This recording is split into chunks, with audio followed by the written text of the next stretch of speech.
আমাদের অনন্য স্টোরি সকল প্রকার পার্ট গল্প দেখতে আমাদের চ্যানেলটি সাবস্ক্রাইব করে পাশে থাকা বেল আইকনটিতে ক্লিক করে অল নোটিফিকেশন অন করে দিন। ও আমার সবচেয়ে ভালো বান্ধবী ছিল। আমাদের কয়েক বাড়ি পরে ওদের বাড়ি। ছোটবেলা থেকে একসাথে বেড়ে উঠেছি, দুজনেই ভালো ছাত্রী। বন্ধুত্বটা তাই দিন দিন গাঢ় হয়েছে। আমি জানতাম ও ছেলেদের সাথে কথা বলে, প্রেম করে। আমি এসবে ইন্টারেস্টেড না। বাসা থেকে মানা করা ছিল।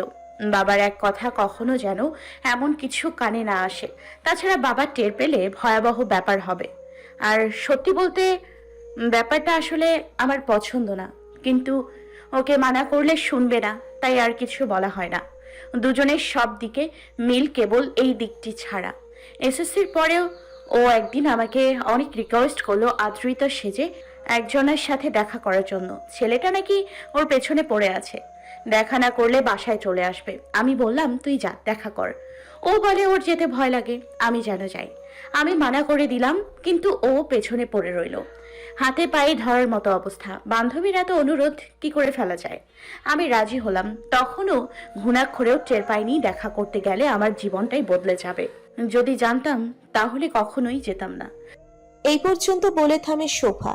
রিফাত উদ্বিগ্ন কণ্ঠে বলল, তারপর কি হলো? তুমি দেখা করতে যাওয়ার পর? জীবনে প্রথমবারের মতো মাকে মিথ্যা কথা বলে বেরিয়েছিলাম। আদ্রিতা ওর ফোনটা আমার হাতে দিয়ে বলল, ছেলে এখানেই মেসেজ বা কল দেবে, তুই ফোনটা কাছে রাখ। আমি তোর আশেপাশে থাকবো, তেমন মনে হলে এগিয়ে আসবো। আমি বোকা, ওর কথা মেনে নিলাম। নির্দিষ্ট রেস্টুরেন্টে যেয়ে বসলাম। কিছুক্ষণ পরেই একটা ছেলে কল করলো। তুমি কোথায় আছো অদ্রিতা? আমি রেস্টুরেন্টের নাম জানাতেই একসাথে 3 জন ছেলে ঢুকলো। আমার কাছে এসে জানতে চাইলো, তুমি কি অদ্রিতা?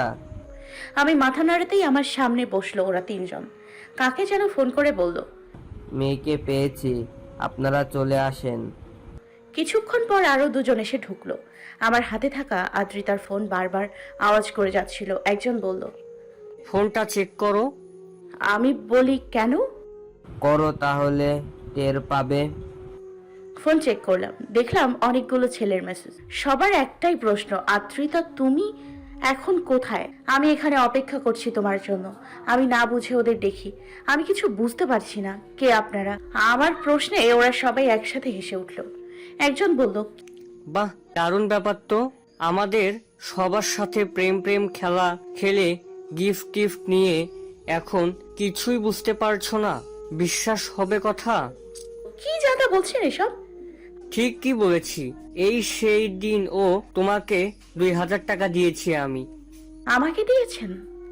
তবে আর কাকে? এর এই কথা বিশ্বাস করিস না তো। ওর কথা শুনে মনে হচ্ছে একদম ইনোসেন্ট, কিছু জানে না, অথচ এর সাথে 5টা ছেলেকে নাকে দড়ি দিয়ে ঘুরাচ্ছে। একে আজ একটা কঠিন সাজা দিতে হবে, যেন আর কোনোদিন কোনো ছেলের সাথে এমন কিছু করার সুযোগ না পায়। আমি ভয় পেয়ে উঠে দাঁড়াই। ভাই আপনারা কি বলছেন কিছুই বুঝতে পারছি না। আমি আসলে আদ্রিতা না, আদ্রিতার বান্ধবী। ও আমাকে রিকোয়েস্ট করেছিল সুমন নামে একটা ছেলের সাথে দেখা করার জন্য। সুমন নাকি ওকে অনেক জ্বালাচ্ছে, তাই। একজন তেড়ে এলো। চাপা মারার জায়গা নেই।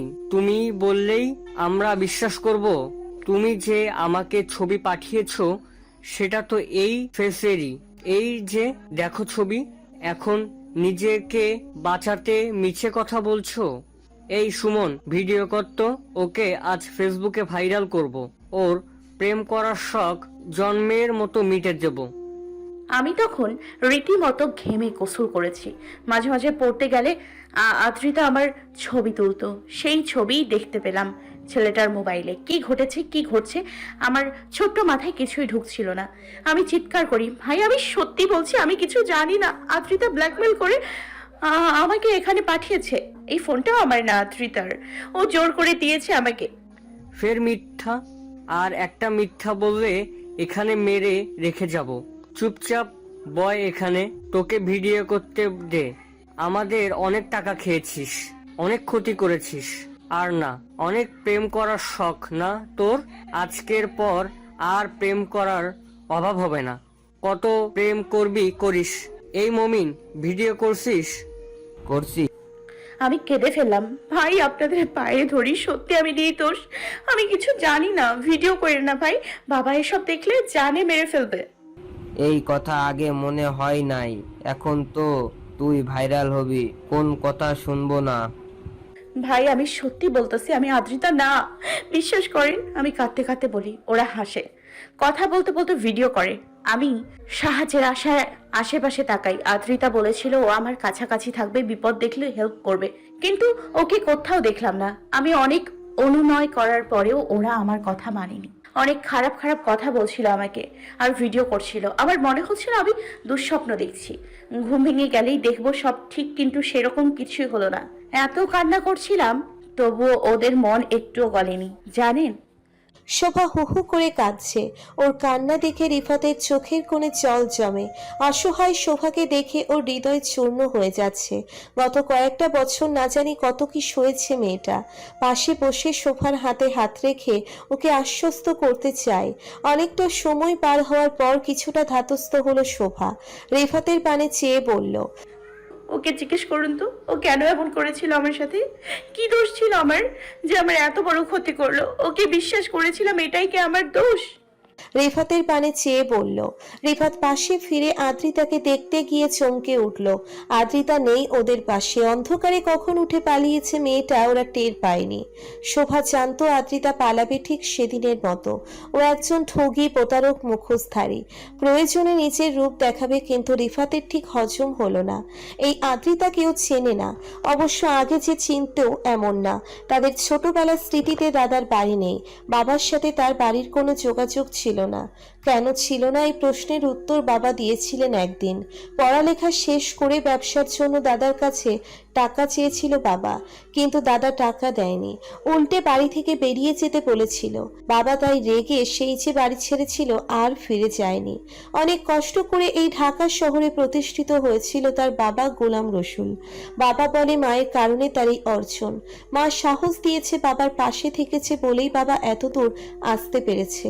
দাদার মৃত্যুর খবর পেয়ে একবার দাদার বাড়ি গেছিল তার বাবা। রিফাত ইন্টারে পড়ে, তখন থেকে আবার যাওয়া আসা হচ্ছে। যাওয়া আসা বলতে বাবা মা বছরে একবার যায় দাদিকে দেখতে। ওখানে ছোট চাচা মানে আদ্রিতার বাবা আছে।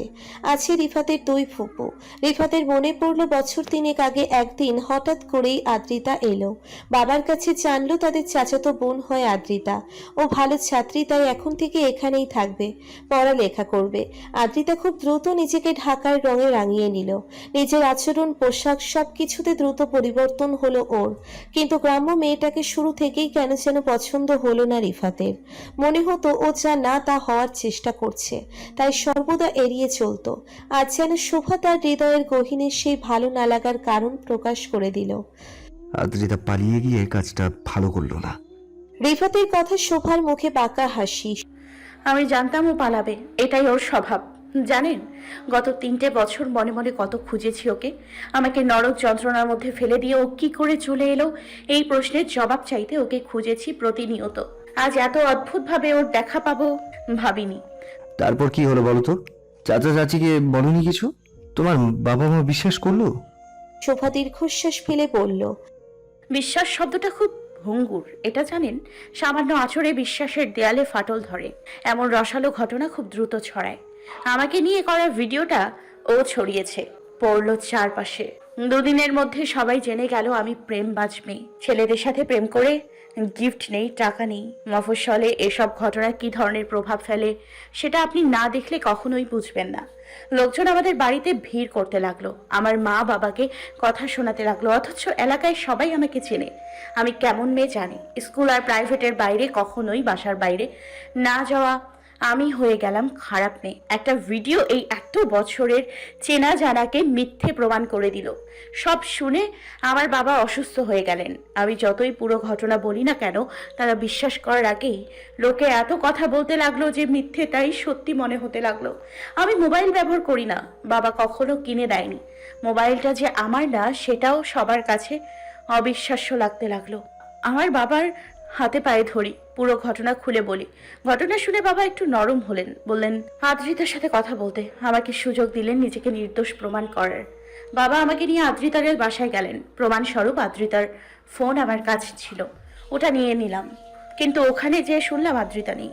ও নাকি ওর চাচার বাসায় গেছে। আদ্রিতার মা সবকিছু শুনে দেখে বেমালুম অস্বীকার করলেন সব। ফোনটাও নাকি আদ্রিতার না। আমি নিজের বদনাম ঢাকার জন্য আদ্রিতার কাঁধে দোষ চাপানোর চেষ্টা করছি। তার মেয়ে এমন কিছু করতেই পারে না। বাবাকে যা নয় তা বললেন। নিজের মেয়েকে সামলে রাখতে পারেন না, এখন অন্যের মেয়ের গায়ে কালিমা লোপন করতে এসেছেন, এমন কথাও বললেন। অথচ আমার বাবা কেমন মানুষ তা আপনার চাচি খুব ভালো মতো জানতেন। চাচির কথায় বাবার মাথা হেঁট হলো। অপমানিত বাবা সেদিন মাথা নিচু করে আদ্রিতাদের বাড়ি থেকে ফিরে আসেন। বাসায় এসে বাবা জীবনে প্রথমবারের মতো আমার গায়ে হাত তুলেছিলেন, অনেক অনেক মেরেছিলেন আমাকে, এবং সেই দিনের পর থেকে আমার সাথে কথা বলা বন্ধ করে দেন। আমাদের হাসি খুশি পরিবার থেকে হাসি গায়েব হয়ে গেল। ওখানে থাকা আমাদের জন্য ভীষণ অপমানজনক হয়ে যাচ্ছিল। চারপাশের মানুষের কথাবার্তা থেকে মুক্তির জন্য আমরা আমাদের ভিটে মাটি ছেড়ে এই ঢাকা শহরে চলে এলাম। বাবার আড়তদারি ব্যবসা অন্যের হাতে দিয়ে ঢাকায় এসে কোনো রকমে একটা চাকরি নিলেন। চালের ব্যবসার থেকে যা পায় তার চাকরির টাকা দিয়ে আমাদের চলা কষ্টকর হলেও বাধ্য হয়ে আমাদের মেনে নিতে হয়, কিছুই করার নেই। এরই মধ্যে আমরা নিজেদের জীবন স্বাভাবিক করার চেষ্টা করি। ঢাকাতেও শুরুতে অনেকে চিনে ফেলতো, তাই নিজেকে যথাসম্ভব ঢেকে রেখে বাইরে বের হতাম যাতে কেউ না চেনে। 1 বছর গ্যাপ দিয়ে ইন্টারে ভর্তি হলাম, আবার লেখাপড়া শুরু করলাম। বাইরে বের হতাম না একদমই। কারোর সাথে কথা নেই, বন্ধু নেই, একদম একা জীবনে। পড়ালেখার বাইরে আর কিছুই করি না। সেটার ফল পেলাম এইচএসসিতে আর ভর্তি পরীক্ষার রেজাল্টে। বাবার জন্য কষ্ট হয়। আমার কারণে বাবা নিজের ঠিকানা ফেলে এই অচেনা শহরে পড়ে আছে, আর এই সব কিছুর জন্য দায়ী আদ্রিতা। ওর কারণে আমাদের পুরো পরিবার অমানসিক কায়ক্লেশের জীবন যাপন করছে। তুমি ভেবো না মেঘা, আদ্রিতা তার কর্মের সাজা অবশ্যই পাবে। ওর অপরাধের ফল অবশ্যই ভোগ করতে হবে ওকে। রিফাত শোভাকে সান্ত্বনা দেয়। কিভাবে পাবে আর কি সাজা দেবেন ওকে? আমার আর আমার পরিবারের পুরনো সম্মান ফেরত আসবে? সেই হারানো দিন কি ফেরত আসবে? আমার মানসিক যাতনা কি মুছে যাবে? 1 বছর নষ্ট হয়েছে জীবনের, সেই সময় কি ফেরত দিতে পারবেন? সেসব কিছুই হয়তো করতে পারবো না, এমন কি কি সাজা দেবো তাও জানি না, কিন্তু ও তোমাকে কষ্টে ফেলে নিজে আরাম করেছে সেটাও আর হতে দেবো না। শোভা কিছু বলল না। ও জানে আদ্রিতাকে কাবু করা অতটা সহজ নয়। ও এর মধ্যে নিশ্চয়ই অন্য কোনো ফোন দিয়ে এঁটে ফেলবে। এতদিনে আদ্রিতাকে এইটুকু বুঝে ফেলেছে শোভা। কি করে রাখবো শোভাকে? বাসে আস্তে আস্তে সারা পথ এটাই ভেবেছে আদ্রিতা। ঘুণাক্ষরেও ও যদি টের পেত রিফাতের বিয়েটা শোভার সাথে ঠিক হয়েছে, কেন যে বাড়িতে গেল এবার? বাড়িতে না গেলে আগেই জানা যেত রিফাতের বউকে। উফ, এত বিচ্ছিরি কপাল কেন তার? ওই শোভাটাকে কেন রিফাতের বউ হতে হবে? আর কি মেয়ে ছিল না পৃথিবীতে? নিজের মাথার চুল নিজেরই ছিঁড়তে মন চাইছে আদ্রিতার। 3টে বছর ধরে চাচার বাড়িতে এসে আরাম আয়েসে আদর আহ্লাদে ছুটেছে, সেসব কি নিমেষে হাতছাড়া হয়ে যাবে ওই শোভার কারণে? ভাবনাটা মাথায় আসতেই মাথা গরম হয়ে গেল আদ্রিতার। সেবার শোভাকে ফাঁসিয়ে দিয়েই পালিয়ে চলে এসেছিল চাচার বাসায়। চাচার বাড়ির শান শৌকত দেখে মনে মনে স্থির করেছিল এখানেই থেকে যাবে বাকি জীবন। তার জন্যে অল্প দিনেই নিজের বেশভূষা আচরণ চাচাতো ভাই বোনদের মতো করে ফেললো। চাচিকে পটিয়ে নিজের জন্য দামি পোশাক কিনে নিল কয়েকটা। তারপর এসএসসির রেজাল্ট ভালো হলো, এই সুযোগে ঢাকায় ভর্তি হয়ে গেল। চাচা চাচিও কিছু বলতে পারেনি। সেই থেকে বেশ আরামেই চলছে তার জীবন। এখন শোভা যদি তার সত্যিটা সবাইকে বলে দেয়, বলেছেই তো, রিফাতকে তো বলে দিয়েছে অলরেডি, ও নিশ্চয়ই বাকি সবাইকে জানাবে। তাহলে কি এই আরামের জীবনের ইতি ঘটতে চলেছে? বারবার মাথা নেড়ে বিড়বিড় করে বলে আদ্রিতা। কখনোই না, এমন কিছু কখনোই হতে দেবে না সে। শোভা গাধি, তুই গতবার আমাকে বিপদ থেকে বাঁচিয়েছিলি, এবার বিপদে ফেলবি তা কি করে হয়? কাঁটা দিয়ে কাঁটা তুলবো আমি। এবারও তোর কাঁধে বন্দুক রেখে গুলি চালাবো। এক ঢিলে কটা পাখি মারা যায় দেখি। রাজ্য আর রাজপাট সব যদি হাতে চলে তাহলে এর চাইতে ভালো আর কি হবে? গতবারের মতো এবারেও তুই হয়ে যাবি দোষী। এবার তুই পুরো দেশের মধ্যে ভাইরাল হবি, কোথাও লুকোনোর জায়গা পাবি না, কোথাও না। আদ্রিতা ভয়ানক হাসি দিল। মনে মনে সে এখন দানবীয় পরিকল্পনা রচনা করে চলেছে। রোকেয়া বসে বসে বিয়ের কার্ড বাছাই করছে। রিফাতের বিয়ের সময় ঘনিয়ে আসছে, কাজগুলো গুছিয়ে নিতে চাইছেন তাড়াতাড়ি। এখনো বলতে গেলে কিছুই হয়নি, পুরো কেনাকাটা বাকি। তোরাকে সাথে নিয়ে টুকটাক করে সেরে ফেলবেন। অনেক দেখে টেকে কয়েকটা কার্ড আলাদা করে রাখলেন। রিফাত আর গোলাম রসুল সাহেবের মত নিয়ে এখান থেকে একটা ফাইনাল করবেন। আদ্রিতা দরজায় দাঁড়িয়ে থেকে চাচির মেজাজ বোঝার চেষ্টা করলো। সকালের এই সময়টা চাচি ফ্রি থাকেন, মন মোটামুটি ভালো থাকে। কাল রিফাতের ফিরতে অনেক রাত হয়েছে, রিফাত এখন ঘুমে। অতএব এটাই চাচির সাথে কথা বলার উপযুক্ত সময়। এই কারণে আজ ক্লাস বাদ দিয়েছে সে। আদ্রিতা দরজায় টোকা দিল। চাচি আসবো? আদ্রিতা, ক্লাসে যাসনি আজ? না চাচি, আজ শরীর খারাপ লাগছে। আয় ভেতরে আয়। আদ্রিতা এসে রোকেয়ার কাছে বসলো। কি করছো? কার্ড দেখছিলাম, বিয়ের প্রিপারেশন নেওয়া শুরু করতে হবে। ভাবলাম কার্ড পছন্দ করা দিয়েই শুরু করি। দেখ তো কোনটা পছন্দ হয়। আদ্রিতা মন দিয়ে কার্ড দেখতে লাগলো। রোকেয়ার পছন্দের কয়েকটা কার্ড দেখলো। এই কয়েকটা ভালো লেগেছে, বাকি সবাই কি বলে দেখো। রোকেয়া খুশি হয়ে বলল, আরে এই কয়েকটা আমারও ভালো লেগেছে, দেখি ওদের দেখাই কি বলে ওরা। শাড়িটারি কোথায় দেখা যায় বলতো? অনেক জায়গা আছে, মিরপুর, বেনারসি পল্লী, বেইলি রোড আছে। আচ্ছা চাচি, ভাইয়ার বউ ভাবি কি আমাদেরও নিতে পারে? তোরটাতে? আরে হ্যাঁ, তোরটাতেই তো পড়ে। দেখ কাণ্ড, আমার তো মাথাতেই নাই এসব। তুই তোকে দেখিসনি তাই না? দেখিনি বলেই জানতে চাইছি। সেদিন রিফাত ভাইকে দেখলাম ভার্সিটিতে। ওর হয়তো কোনো প্রোগ্রাম ছিল। আরে না চাচি, ওনাকে একটা মেয়ের সাথে গল্প করতে দেখেছি। রোকেয়ার হাসি মুখ কিছুটা গম্ভীর হলো। মেয়েটা দেখতে কেমন বলো তো? শ্যামা চেহারায় মায়া আছে, আর চুলগুলো বেশ লম্বা, ভাইয়ার মতোই লম্বা হবে। ওর নাম শোভা। মিটিমিটি হাসি দেখা গেল রোকেয়ার মুখে। ছেলে বিয়ে করতে চায় না, অথচ হবু বউয়ের সাথে লুকিয়ে দেখা করতে চায়। ভেবেই হাসি হাসলো মনে মনে। শোভা নামটা চেনা চেনা লাগছে। ওরা কি আমাদের দেশের, মানে দিনাজপুরের? হ্যাঁ, কেন বলো তো? রোকেয়া উদ্বিগ্ন হলো। ইয়ে মানে চাচি, না থাক কিছু না। আদ্রিতা দাঁড়িয়ে যায়। রোকেয়া থমকে উঠল। আরে কি হলো? কথা শেষ না করে কোথায় যাচ্ছিস? কি বলতে চাইলি বল। থাক চাচি, ওসব শুনলে আবার ঝামেলা হতে পারে, পরে চাচা আমাকে বকবে। আজব, বকবি কেন? আচ্ছা আমাকে বল, তোর চাচা কিছু জানবে না? আদ্রিতা আবার বসলো। মেয়েটাকে দেখে খুব চেনা মনে হচ্ছিল, কোথায় যেন দেখেছি। পরে মনে পড়লো অনেক আগে ওর একটা ভিডিও দেখেছিলাম। একসাথে 5টা ছেলের সাথে প্রেম করে, তাদের থেকে গিফট নেয়, টাকা নেয়। পরে ছেলেগুলো প্ল্যান করে ওর ভিডিও করে ফেসবুকে ছেড়ে দেয়। ও তো একজন ভাইরাল গার্ল। কিন্তু এসব নিশ্চয়ই তোমরা জানো, না জানি কি আর বিয়ে দেবে? শুনলাম যে ওর বাবা চাচ্চুর বন্ধু। চাচ্চু নিশ্চয়ই সবকিছু জানে। খানিকক্ষণ চুপ থেকে চাচির মেজাজ বুঝে বাঁকা হাসলো আদ্রিতা। চাচিকে ফোরন কাটলো। অবশ্য এখন এসব বলেই বা লাভ কি? রিফাত ভাই তো মনে হয় অলরেডি ওই মেয়েকে পছন্দ করে ফেলেছে।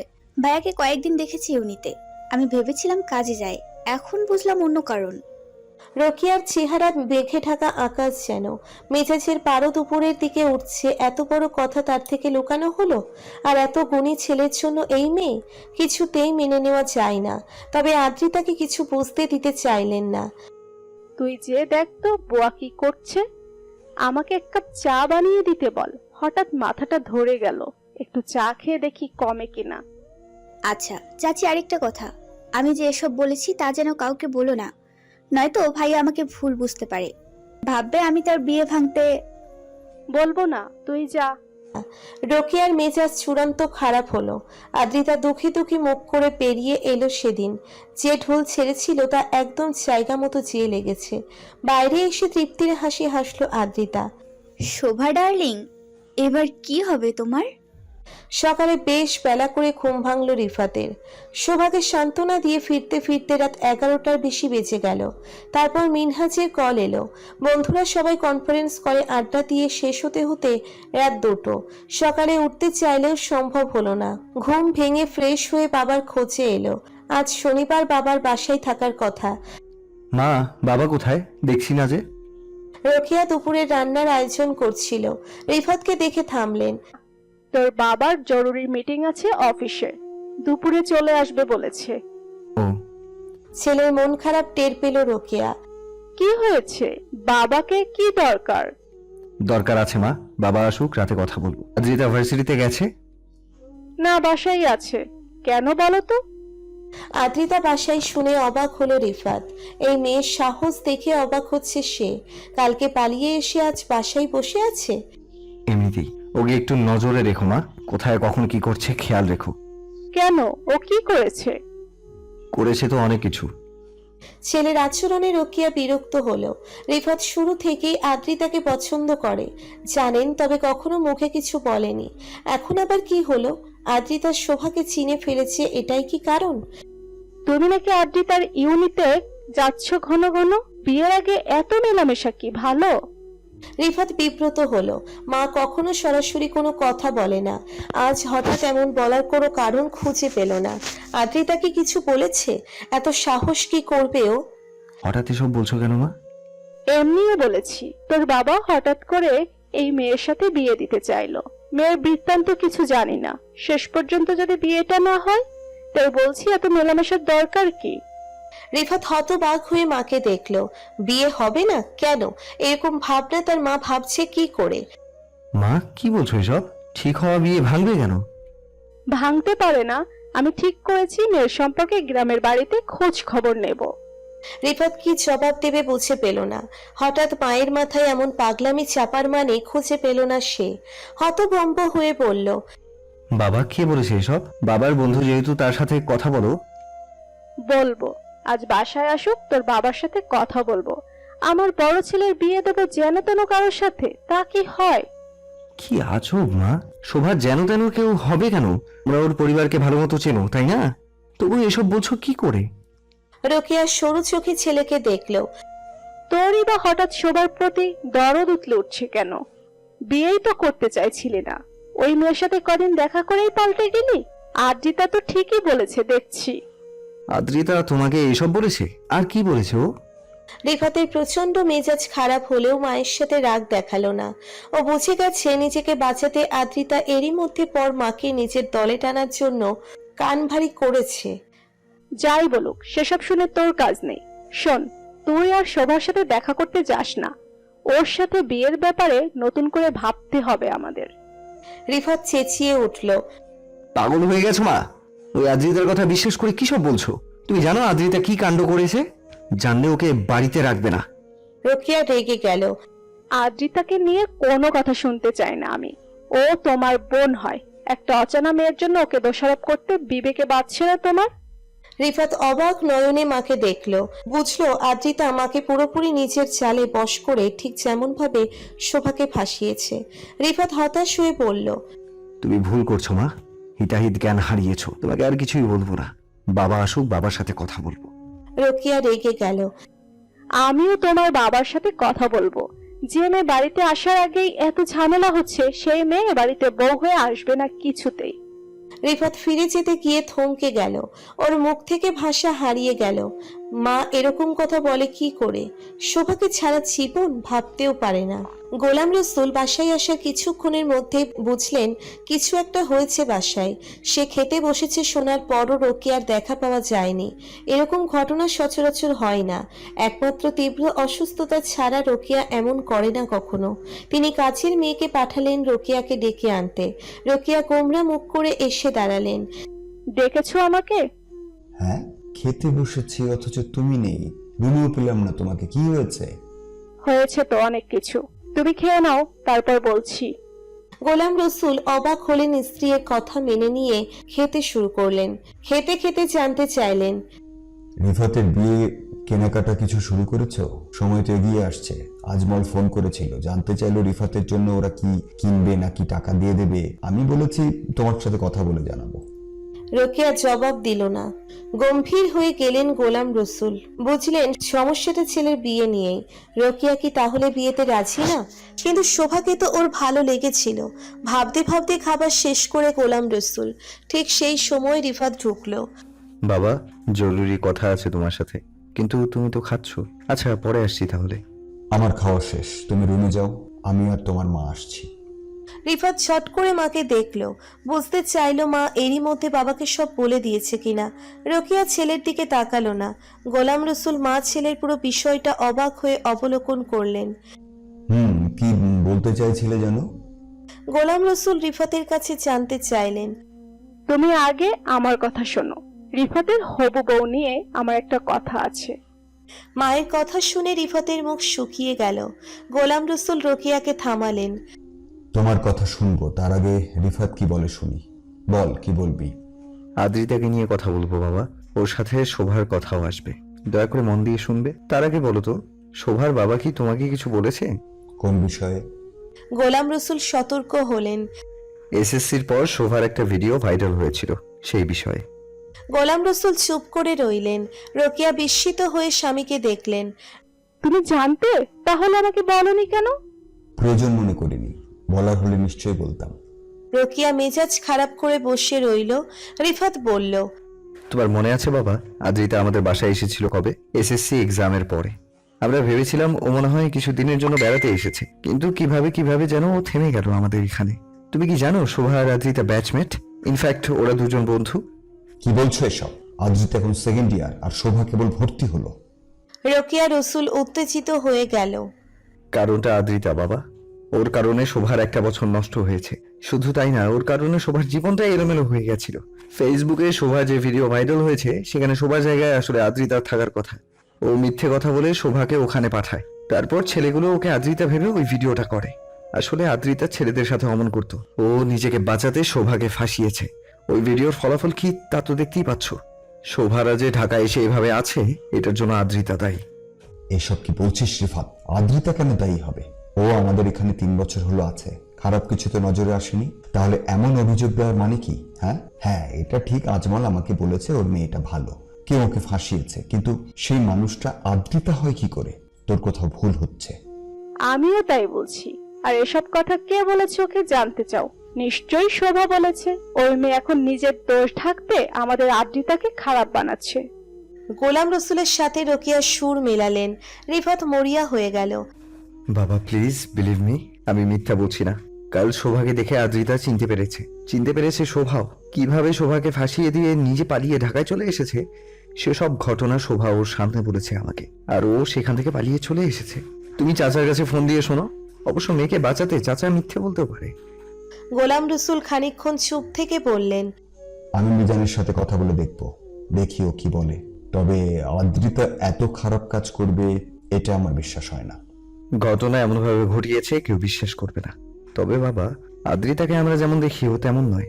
কেন যেন ওকে আমার ঠিক বিশ্বাস হয় না। ও নিজের স্বার্থে অনেক কিছুই করতে পারে। তুই কিভাবে জানলি? 2 দিন কথা বলে শোভাকে চিনে ফেললি? শোনো, তুমি যত যাই বলো, শোভাকে বউ করতে আমি আর আগ্রহ পাচ্ছি না। একে তো ফেসবুকে ভাইরাল হওয়া মেয়ে, তার উপরে বাড়িতে আসার আগে নিজেদের মধ্যে সমস্যা তৈরি করছে। এমন মেয়ে বাসায় আনলে বিপদ। বাজে কথা বলো না তো, এনগেজমেন্ট হয়ে গেছে, এখন এসব বলো না। আজমলের এমন ক্ষতি করার কথা স্বপ্নেও ভাববে না, ও অনেক ভালো একটা মানুষ। ভালো মন্দ বুঝি না, শোভার এ বাড়িতে আসবে এটাই শেষ কথা। বাকি তোমরা বাপ ছেলে জানো কি করবে। এত কাহিনী করা মেয়ে আমি চাই না। রোকেয়া নিজের কথাই অনড় রইল। রিফাত নরম হলো। মা, তুমি কিন্তু মিথ্যা কথায় বিশ্বাস করে শোভার সাথে অন্যায় করার কথা ভাবছো। তোমারও একটা মেয়ে আছে, ওর সাথে কেউ এমন করলে কি তোমার ভালো লাগতো? এত নিষ্ঠুর কথা বলো না মা। বাস রিফাত, আর একটা কথাও না। শোভার জন্য নিজের বোনটাকেও ছাড়লি না, এরপরে তো দেখছি আমাদেরও ছাড়বি না। একটা 2 দিনের মেয়ের জন্য আমাদের পর করে দিচ্ছিস। ওই মেয়েকে কখনো মেনে নেব না। তোর যদি মন চায় একে বিয়ে কর, আমি আর তোর বিয়েতে নেই।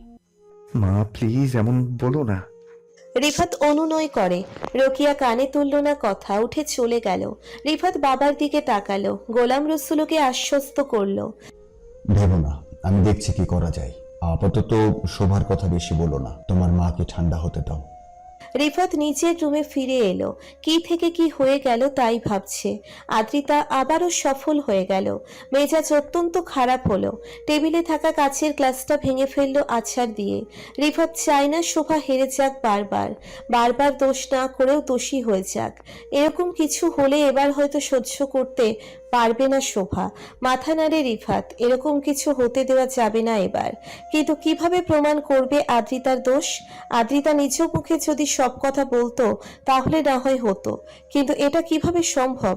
অনেক ভেবেও কোনো সুরাহা করতে পারে না রিফাত। আদ্রিতার মতো চতুর কাউকে কি করে কোণঠাসা করবে? ওর এমন কোনো দুর্বলতা আছে কি যেটা বিরুদ্ধে অস্ত্র হিসেবে ব্যবহার করা যাবে? আরে ভাইয়া, কি ভাবছো এত? শোভাকে কি করে বউ বানাবে সেটাই ভাবছো? রিফাত দেখলো দরজায় আদ্রিতা দাঁড়িয়ে আছে, মুখে ক্রূর হাসি নিয়ে। ক্রোধে পাগল হয়ে গেল রিফাত। তোর সাহস দেখে পাগল হচ্ছে আদ্রিতা। অন্যায় করে আবার আমাকে টোন কাটতে এসেছিস? তোর কি ধারণা আমার আর শোভার বিয়ে ভেঙে দিবি এত সহজে? আদ্রিতা গাল ভরা হাসি দিল। খুব সহজে। বিশ্বাস না হলে 2 দিন অপেক্ষা করো, হবু বউয়ের সাথে তোমার প্রেমও ছুটে যাবে। রিফাত হাসলো। এত আত্মবিশ্বাস ভালো না আদ্রিতা। একবার অন্যায় করে পালিয়ে যেতে পেরেছিস, বারবার তুই সফল হবি এমনটাও ভাবিস না। মাকে তুই শোভা নামে মিথ্যে বলেছিস, নিজের দোষ আড়াল করেছিস। কি ভেবেছিস এমনিই যাবে দিন?